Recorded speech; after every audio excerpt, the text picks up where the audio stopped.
Ahead of the Bihar elections, the Election Commission has kicked off a review of electoral rolls. It's called a Special Intensive Revision, SIR, sir. And it's over this move that there have been multiple petitions in the top court and a big political fight. But if you're confused about what all this means, let me break it down for you. Let's begin from the very basics. What is an electoral roll? Quite simply, the electoral roll is the list of voters registered by the Election Commission recognized by the EC in a particular region. It's Article 324 of the Constitution that provides that the electoral roll will be prepared by the EC for all assembly elections and general elections too.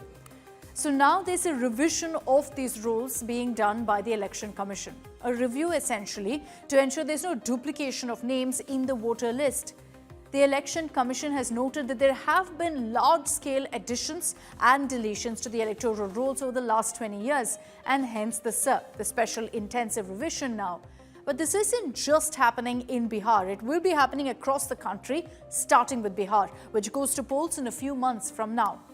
During the last SIR in Bihar, which was in 2003, there was door-to-door verification with a copy of the details of the existing voters. But this time around, voters will have to submit a form with additional details.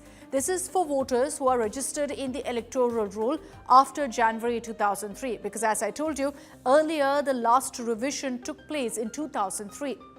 So in 2003, when the last review happened, the number of voters in Bihar was 49 million voters. Now it's about 79 million, so that's a big jump in voter numbers.